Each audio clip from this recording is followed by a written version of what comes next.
होती है, आपकी एक्यूरेसी अगर पेपर में कहीं से भी गड़बड़ होती है तो 2 रीज़न होते हैं। एक तो आपकी आधी इन्फॉर्मेशन और दूसरी आपका रिवीजन ना होना। हेलो फ्यूचर ऑफिसर्स, आशा करता हूँ आप सभी बहुत अच्छे होंगे और आपकी तैयारी बहुत ही शानदार तरीके से चल रही है।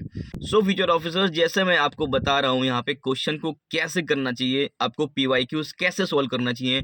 आप सभी के मुंह से सुन लेते हैं कि आपको पीवाईक्यूज कर लेना चाहिए, आपको घटना चक्र खत्म कर लेना चाहिए, but nobody tells you that's how should you tackle all these things.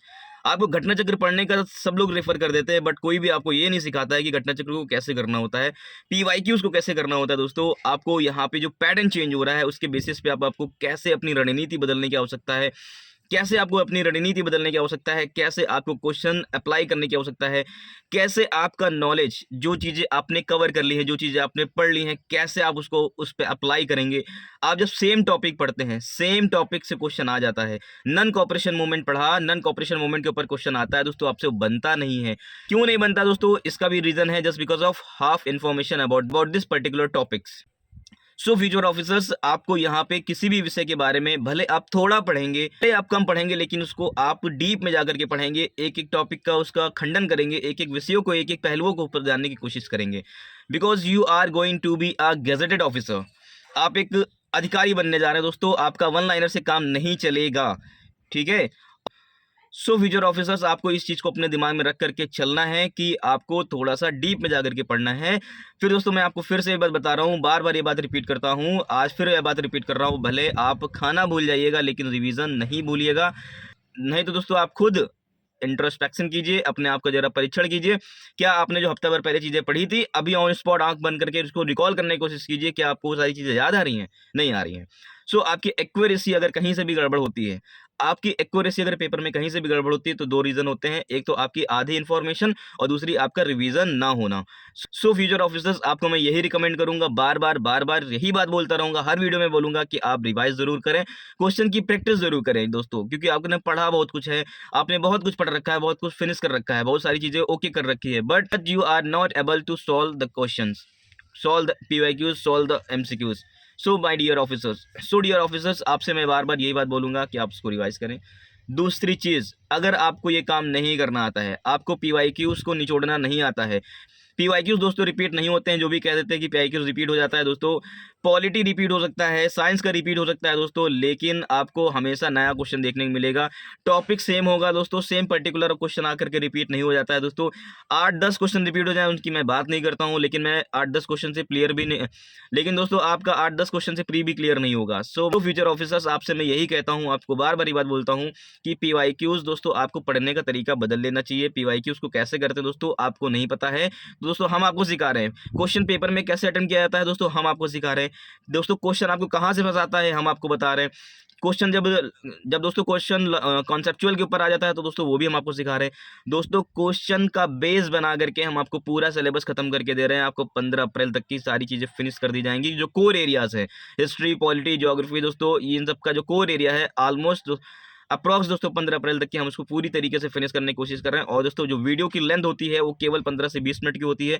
आपका 1.5 घंटा नहीं खाते, 2 घंटा नहीं खाते। अगर दिन का ही 4 वीडियो भी आप हमारे देख लेते दोस्तों, तो 1 घंटे में दोस्तों आपको मैं, तो दोस्तों 1 घंटे में आपको यहाँ पे हफ्ते भर की पढ़ाई का ज्ञान दे देता हूँ। दूसरी चीज़ दोस्तों, आपको टू द पॉइंट चीज़ें बताता हूँ कि क्वेश्चन में कौन कौन सी चीज़ें टूल्स इंपॉर्टेंट होते हैं, कौन से इंपॉर्टेंट नहीं होते हैं। जैसे कि दोस्तों आपने प्लेलिस्ट में देखा होगा, मेरे प्रीवियस वीडियोज़ में देखा होगा कि जो काम हो रहा है वो कितना यूनिक हो रहा है, कितना लीजेंडरी काम कर रहे हैं यहाँ पे। और दोस्तों आपको ये चीज़ भी बता रहा हूँ कि पूरे यूट्यूब पे ऐसा कंटेंट आपको देखने को नहीं मिलेगा, I promise to you. So future officer, जो चीज़ मैं यहाँ पे लेकर के आया हूँ that is unique, no one can provide you these things. दोस्तों यहाँ पे काम करने का अलग अंदाज है। तो टॉपर्स जो हमेशा कम टाइम में ज़्यादा परफॉर्मेंस निकालते हैं, कम टाइम में अपना प्रीलिम्स निकाल लेते हैं दोस्तों, वो यही स्ट्रेटजी होती है। Nobody tells you that strategy, how should you have to be analyse the PYQs and how should you have to be use your minds. Nobody tells you कैसे आपको पीवाईक्यूज को पढ़ना चाहिए, कैसे आपका जो पीवाईक्यूज का नॉलेज है वो अदर क्वेश्चन में काम आ जाता है, कैसे जो पेपर में डायरेक्ट और इनडायरेक्ट घुमा करके क्वेश्चन पूछता है, तो ऐसे हम कैसे उसको हम लोग यहाँ पे टैकल कर सकते हैं। सो दोस्तों, यहाँ पे प्रीलिम्स मास्टर सीरीज चलाई जा रही है दोस्तों। अगर आपने ज्वाइन ना किया हो तो ज्वाइन कर लें, बहुत कम पैसे में हो रहा है दोस्तों। इस वीडियो को आखिरी तक जरूर देखिएगा, आपको यहाँ पे मैं डेमो दिखा रहा हूँ कि कैसे दोस्तों यहाँ पे काम करना है। ठीक है, उसके बाद मेरे प्यारे साथियों, आप चैनल पे और भी वीडियोस पड़ी हुई हैं। ठीक है, आप उस पे जाकर के टच करके देख सकते हैं, प्लेलिस्ट भी बना रखा है, उसमें भी जाकर के देख सकते हैं। ठीक है, कि यहाँ पे कैसा काम किया जा रहा है। आई होप दोस्तों मेरी बातें समझ में आ रही होंगी, तो वीडियो को कंटिन्यू देखिए कि इसमें हमने किया क्या है। दोस्तों जैसा कि यहाँ पे क्वेश्चन देख रहे हैं, ठीक है, क्वेश्चन नंबर 15 यहाँ पे है, क्या रखा है, साइमन कमीशन विरोधी आंदोलन के संदर्भ में निम्नलिखित कथनों पर क्या कीजिए, विचार कीजिए। ठीक है, यहाँ पे क्या कर रखा है, निम्नलिखित कथनों पर क्या कीजिए, विचार कीजिए। सो मेरे प्यारे साथियों, यहाँ पे ऑप्शन नंबर 1 है, क्या रखा है कि एम.ए. अंसारी, ठीक, क्या एम.ए. अंसारी की अध्यक्षता में कांग्रेस अधिवेशन ने प्रत्येक स्तर पर और हर स्वरूप से आयोग का बहिष्कार करने का क्या किया था, निर्णय लिया था। पहला ऑप्शन आ गया। फिर मेरे प्यारे साथियों, ऑप्शन नंबर 2 में क्या रखा है, क्या रखा है कि मोहम्मद अली जिन्ना के नेतृत्व वाली मुस्लिम लीग ने, ठीक है, मोहम्मद अली जिन्ना के नेतृत्व वाली मुस्लिम लीग ने साइमन कमीशन के बहिष्कार हेतु कांग्रेस के आह्वान का क्या किया, विरोध किया। मतलब कि साइमन इंडियन नेशनल कांग्रेस जो कि कह रही थी कि साइमन कमीशन का विरोध करना चाहिए, दोस्तों उनके इस डिसीजन को भी क्या किया दोस्तों, मोहम्मद अली जिन्ना ने क्या किया, विरोध किया। मतलब कि अगर सीधा समझे तो कहते हैं कि मोहम्मद अली जिन्ना क्या कर रहे थे, साइमन कमीशन का सपोर्ट कर रहे थे। पर प्यारे साथियों, ऊपरी कथनों में से कौन सा सही है, केवल एक, केवल दो, एक और दो, दोनों, या फिर ना तो एक ना तो दो। सो मेरे प्यारे साथियों, इसका आंसर करने से पहले एज इट इज़ जैसे कि हम लोग रोज़ करते हैं, पहले इसके पूरी समरी को समझ लेते हैं, पूरे बैकग्राउंड को जान लेते हैं, एक एक चीज़ को खंगाल लेते हैं, ताकि कहीं से भी एक भी फैक्ट आपका छूट ना जाए। चाहे दोस्तों आपके ये ऑप्शंस आ जाएं, चाहे दोस्तों और भी साइमन कमीशन से रिलेटेड जितना भी फैक्ट आ जाए, दोस्तों आपका एक भी पॉइंट छूटना नहीं चाहिए। जिस चीज़ की हम गारंटी देते हैं आपको, एक भी पॉइंट आपका नहीं छूटेगा। चाहे आप घटना चक्र देख लें, चाहे आप ल्यूसेंट देख लें, चाहे दोस्तों आप स्पेक्ट्रम को उठा के देख लें, यहाँ पे सभी चीज़ों का समावेशन है। सो मेरे प्यारे साथियों, वीडियो को आप आखिरी तक ज़रूर देखिएगा। मेरे प्यारे साथियों, वीडियो को शुरू करने से पहले यहाँ पे आपको एक चीज़ और दिखाना चाहता हूँ। क्वेश्चन नंबर 82 यहाँ पे क्या रखा है, स्वतंत्रता आंदोलन के इतिहास में भारतीय राष्ट्रीय कांग्रेस का 1929 का अधिवेशन इसलिए महत्वपूर्ण है क्योंकि अधिवेशन में क्या हुआ था। ठीक है, क्या रखा है, कांग्रेस के उद्देश्य के तौर पर स्वशासन की प्राप्ति की घोषणा की गई थी। ठीक है, कांग्रेस के लक्ष्य के तौर पर पूर्ण स्वराज की प्राप्ति की स्वीकृति मिली थी 1929 में। असहयोग आंदोलन का आरंभ हो गया था। लंदन में गोलमेज सम्मेलन में भागीदारी करने का निर्णय लिया गया था। लंदन में गोलमेज सम्मेलन में भागीदारी करने का निर्णय लिया गया था। दोस्तों इस क्वेश्चन का ऑपरेशन मैं ऑलरेडी कर चुका हूं। इससे रिलेटेड जितने भी फैक्ट हो सकते थे दोस्तों यहाँ पे मैंने बता दिया है। ये दोस्तों इस वजह से रिकॉल करा रहा हूँ, जिसने भी इस वीडियो को देखा होगा उसको दोस्तों मैंने यहाँ पे, ठीक, 1829 के पहले दोस्तों यहाँ पे साइमन कमीशन के बारे में मैंने एक एक चीज़ बता रखी थी, एक एक पॉइंट मैंने बता रखा था दोस्तों। अगर उसने इस वीडियो को देखा होगा तो ये वाला आंसर जो है बहुत आसानी से टैकल कर ले जाएगा। अगर नहीं देखा है तो दोस्तों एक बार फिर से मैं यहाँ पे चीज़ों को रिकॉल कर दे रहा हूँ।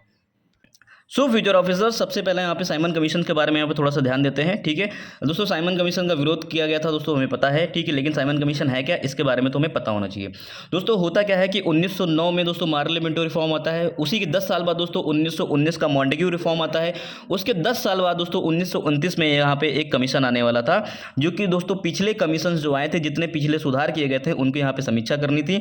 उनमें क्या दोस्तों रिजल्ट निकला था, क्या परिणाम निकल करके आए थे, जो चीज़ें पहले इंप्रूव की गई थी दोस्तों, इनको और ध्यान देने के लिए दोस्तों और क्या क्या चीज़ें सुधार करनी है, उसके लिए दोस्तों यहाँ पे हर एक 10 साल में क्या होता है, यहाँ पे एक दोस्तों हर एक 10 साल में क्या कहता है, एक आयोग का गठन किया जाता है दोस्तों। यहाँ पे क्या करता है, वो रिपोर्ट बना करके देता है। ठीक है, तो दोस्तों हुआ क्या कि जब ये 1929 में आना था, लेकिन दोस्तों ये कब आ गया, 2 साल पहले आ गया। कब आ गया, अब की 1929 में ना आकर के दोस्तों कब आ गया, 1927 में आ गया। ठीक है, 1927 में दोस्तों क्या, दोस्तों 2 साल पहले आ जाता है। होता क्या है दोस्तों, इंग्लैंड में दोस्तों अपोजिशन पार्टी थी जिसको बोलते थे लेबर पार्टी, और दोस्तों यहाँ पे रूलिंग पार्टी थी जिसको बोलते थे यहाँ पे कंजर्वेटिव पार्टी, जिसको दोस्तों यहाँ पे बोलते थे कंजर्वेटिव पार्टी। दोस्तों यहाँ पे जो कंजर्वेटिव पार्टी थी वो अपने कामों को दिखाना चाहती थी अपोजिशन पार्टी को। इसके चलते दोस्तों उसने क्या किया, वहाँ पे 2 साल पहले ही भेज दिया, क्योंकि वहाँ पे क्या होने वाले थे, इंग्लैंड में इलेक्शन होने वाले थे दोस्तों। ठीक है, तो दोस्तों उन्होंने अपने मैनिफेस्टो में इसको यहाँ पे इंक्लूड किया था। सो मेरे प्यारे साथियों, अब यहाँ पे देखेंगे जो यहाँ पे साइमन कमीशन आता है, उसको जो हेड कर रहे होते हैं, वो सर जॉन साइमन हेड कर रहे होते हैं दोस्तों। 7 मेंबर की टीम होती है जिसमें सभी गोरे लोग होते हैं, इंडियंस को यहाँ पे इंक्लूड नहीं किया गया था। सो मेरे प्यारे साथियों, इंडियंस क्या करते हैं, इसका अपोज करते हैं। जैसे कि यहाँ पे लिखा मैंने, इंडियंस ने क्या किया, इसका अपोज किया। क्यों किया दोस्तों, क्योंकि यहाँ पे जो 7 लोग हैं, 7 यहाँ पे ब्रिटिशर्स हैं दोस्तों। इंडियंस का कहना था कि ये चंद अंग्रेज हमें बताएंगे कि हमें कितनी आज़ादी मिलेगी। ये चंद अंग्रेज डिसाइड करेंगे कि हमें क्या करना है, हमें क्या नहीं करना है, हमारा भविष्य इनके हाथों में रहेगा। ये 7 लोग आकर के भी यहाँ पे सारी रिपोर्ट तैयार करेंगे। तो दोस्तों यहाँ पे इंडियंस क्या कर रहे थे, इनका जोरदार विरोध कर रहे थे। तो मेरे प्यारे साथियों, होता क्या है कि इंडियन नेशनल कांग्रेस का यहाँ पे मद्रास सेशन होता है। कौन सा सेशन होता है, मद्रास सेशन होता है।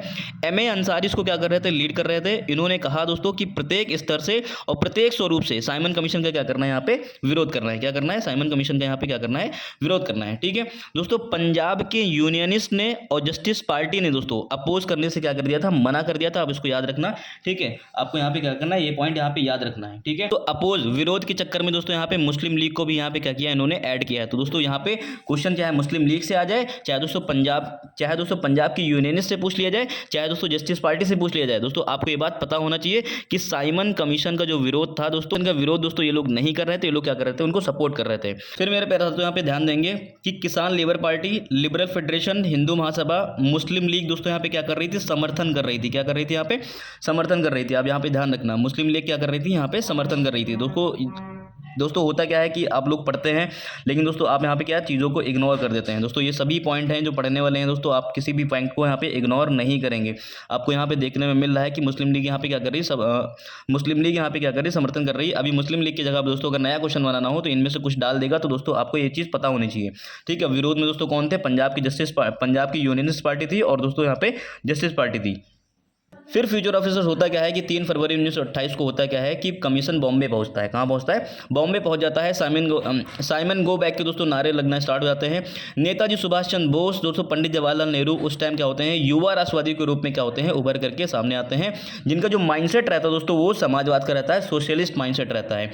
अब दोस्तों यहाँ पे देखेंगे पंडित जवाहरलाल नेहरू और जीबी पंत पर लाठीचार्ज होता है। ठीक है, कहाँ पे, लखनऊ में दोस्तों। कहाँ पे होता है, लखनऊ में दोस्तों होता है। साइमन कमीशन का जब दोस्तों विरोध जो है वो तीव्र हो गया पूरे देश में, तो दोस्तों उसी के चलते दोस्तों पंडित जवाहरलाल नेहरू और जीबी पंत के ऊपर लखनऊ में क्या होता है, लाठीचार्ज होता है। ठीक है, उसके बाद आप देखेंगे 17 नवंबर 1928 को लाला लाजपत राय के ऊपर लाठीचार्ज हो गया, जिसके कारण उनकी क्या हो गई थी, मृत्यु हो गई थी दोस्तों। साइमन कमीशन से संबंधित यहाँ पे एक फैक्ट और है, इसको समझेंगे कि जब यहाँ पे इंडियन नेशनल कांग्रेस इनका बहुत तगड़ा विरोध कर रही थी, तो दोस्तों वो क्या कहते हैं, जो सेक्रेटरी ऑफ स्टेट उस टाइम के होते हैं, भारत सचिव जो होते हैं, जिनका नाम था लॉर्ड बिरकिनहेड, और दोस्तों उस टाइम के जो तत्कालीन वायसराय थे वो थे लॉर्ड इरविन। तो दोस्तों ये क्या करते हैं, लॉर्ड बिरकिनहेड ने इंडियन नेशनल कांग्रेस को चैलेंज दे दिया कि आपके अंदर अगर इतनी एबिलिटी है तो आप भी जाकर के एक कॉन्स्टिट्यूशन बना लाइए, और वो एक कॉन्स्टिट्यूशन ऐसा होना चाहिए जो कि हर एक क्लास, हर एक कम्युनिटी, हर एक वर्ग और हर एक जाति के लोगों को क्या होना चाहिए, एक्सेप्ट होना चाहिए। तो दोस्तों यहाँ पे इंडियन नेशनल कांग्रेस ने इस चैलेंज को क्या कर लिया, एक्सेप्ट कर लिया। क्या कर लिया, इस चैलेंज को यहाँ पे एक्सेप्ट कर लिया। अब दोस्तों यहाँ पे क्या होता है, फिर दोस्तों यहाँ पे होता है कि चैलेंज एक्सेप्ट हो गया। फरवरी में दोस्तों पहली मीटिंग होती है दिल्ली में, और दोस्तों मई में क्या होती है, पुणे। दोस्तों मई में दोस्तों पुणे में क्या होती है, यहाँ पे दूसरी मीटिंग होती है। ठीक है, अब इस मीटिंग के बाद दोस्तों एक कमेटी का गठन किया गया। उस कमेटी के जो अध्यक्ष थे वो थे मोतीलाल नेहरू दोस्तों, इसमें और भी व्यक्ति थे। ठीक है, जिसमें थे शोएब कुरैशी, GI प्रधान, तेज बहादुर सप्रू, ठीक है, अली इमाम, सुभाष चंद्र बोस, MS एनी और मंगल पांडे सुभाष चंद्र बोस हैं। दोस्तों आपकी ये 7 मेंबर के नाम क्या होनी चाहिए, आपको पता होनी चाहिए। फिर दोस्तों क्या करते हैं कि अगस्त 1928 में इन्होंने क्या कर दिया, रिपोर्ट को पेश कर दिया, जिसको हम लोग नेहरू रिपोर्ट के नाम से क्या करते हैं, जानते हैं। दोस्तों इंडियन नेशनल कांग्रेस के द्वारा डॉक्टर अंसारी द्वारा क्या कर दिया गया, पुनः सर्वदलीय सम्मेलन होता है, और दोस्तों रिपोर्ट को क्या कर ली जाती है, एक्सेप्ट कर ली जाती है दोस्तों। और यहाँ पे एक अल्टीमेटम जारी कर दिया जाता है कि दोस्तों अब डोमिनेंट स्टेटस क्या है। दोस्तों यहाँ पे इंडियन नेशनल कांग्रेस और समाजवाद के बीच में दोस्तों यहाँ पे एक और टकरार थी। दोस्तों समाजवादी लोग थे, जो पंडित जवाहरलाल नेहरू, नेताजी सुभाष चंद्र बोस थे, वो चाहते थे कि पूर्ण स्वराज की बातें हों, लेकिन दोस्तों जो इंडियन नेशनल कांग्रेस थी वो कह रही थी अभी जो मिल रहा है चुपचाप उसको रख लेते हैं। फिर दोस्तों उन्होंने यहाँ पे जो सोशलिस्ट लोग थे उन्होंने यहाँ पे एक चैलेंज दे दिया कि अगर लेकिन ऐसा नहीं हुआ, अगर 1 साल में इन लोगों ने इन लॉस को इंप्लीमेंट नहीं किया, तो हम लोग यहाँ पे क्या करेंगे, डोमिनेंट स्टेटस की मांग को ठुकरा देंगे और यहाँ पे पूर्ण स्वराज की मांग को यहाँ पे अपना आगे रखेंगे। फिर यहाँ पे इसी सर्वदलीय सम्मेलन में डोमिनेंट स्टेटस को दोस्तों मेजोरिटी वोटिंग मिल जाती है, और दोस्तों यहाँ पे क्या हो जाता है, ये चीज़ स्वीकार कर ली जाती है। ठीक है, अब दोस्तों यहाँ पे पंडित जवाहरलाल नेहरू, नेताजी सुभाष चंद्र बोस दोस्तों इससे एग्री नहीं थे। दोस्तों वो चाहते थे कि यहाँ पे पूर्ण स्वराज की मांग हो, लेकिन दोस्तों इन्होंने यहाँ पे इनको एग्री कर लिया गया और उनसे कहा गया कि 1 साल का टाइम पीरियड हम यहाँ पे देते हैं। अगर इसे 1 साल में अगर ये लोग इनको 1 साल में अगर दोस्तों ये लोग नेहरू रिपोर्ट को इम्प्लीमेंट नहीं करेंगे, तो हम लोग यहाँ पे डोमिनेंट स्टेटस की मांग को छोड़ देंगे और अपना लक्ष्य पूर्ण स्वराज की मांग यहाँ पे रख लेंगे। फिर दोस्तों आपको यहाँ पे इतना फैक्ट पता चला होगा, आपने यहाँ पे साइमन कमीशन के बारे में एक क्विक रिकॉल कर लिया। चलिए दोस्तों अब इसका आंसर करने की कोशिश करते हैं। M.A. अंसारी की अध्यक्षता में कांग्रेस अधिवेशन ने प्रत्येक स्तर पर और हर स्वरूप से आयोग के बहिष्कार की क्या किया था, निर्णय लिया था। दोस्तों पहला बात है, ठीक है, बिल्कुल सही बात बता रहे हैं। ठीक है, M.A. अंसारी की लीडरशिप में दोस्तों मद्रास में क्या होता है, एक अधिवेशन होता है। प्रत्येक स्तर से और प्रत्येक स्वरूप से दोस्तों क्या करते हैं, इसको विरोध की बात करते हैं। दोस्तों अगर आपने इस वीडियो को पहले लगाया होता दोस्तों इस आंसर को करने में बहुत ज़्यादा आसानी मिलती। दोस्तों यहाँ पे क्वेश्चन घुस के पूछा गया है। ठीक है, सो यहाँ पे क्या M.A. अंसारी की लीडरशिप में दोस्तों जो मद्रास सेशन होता है उसमें हर स्वरूप से आयोग की बहिष्कार की निर्णय लिया गया था। अब दोस्तों ऑप्शन नंबर 2 यहाँ पे देखेंगे, कह रखा है कि ऑप्शन नंबर 2 में देखेंगे, मोहम्मद अली जिन्ना के नेतृत्व में मुस्लिम लीग ने साइमन कमीशन के बहिष्कार हेतु कांग्रेस के आह्वान का विरोध किया था। मतलब कहने का यह है कि मोहम्मद अली जिन्ना साइमन कमीशन को सपोर्ट कर रहे थे। ऐसा मैंने आपको पहले ही बताया था कि ऐसा नहीं था। दोस्तों आपको मैंने पहले ही बता दिया था कि मुस्लिम लीग ने यहाँ पे क्या किया था, इनका समर्थन किया था। ठीक है, मुस्लिम लीग ने क्या किया था, साइमन कमीशन के विरोध का क्या किया था, समर्थन किया था। अब दोस्तों यहाँ पे एक फैक्ट आपको और बताता हूँ। अब दोस्तों यहाँ पे एक फैक्ट आपको जानना चाहिए, मुस्लिम लीग के यहाँ पे 2 गुट थे, ठीक है दोस्तों। एक था मोहम्मद अली जिन्ना की लीडरशिप में, जो कि कोलकाता में लीग था, और दोस्तों एक था मोहम्मद शफी की लीडरशिप में दोस्तों, जो कि लाहौर में था। दोस्तों मोहम्मद अली जिन्ना की लीडरशिप में जो था यहाँ पे दोस्तों, इन्होंने क्या किया था, साइमन का विरोध किया था। क्या किया था? साइमन का विरोध किया था दोस्तों। और जबकि यहाँ पे जो लाहौर वाली इनकी टीम थी, इन्होंने क्या किया था, साइमन कमीशन का दोस्तों क्या किया था, समर्थन किया था। क्या किया था? समर्थन किया गया था। जिसको लीड कौन कर रहे थे? मोहम्मद शफी लीड कर रहे थे दोस्तों। आपको ये फैक्ट पता होना चाहिए।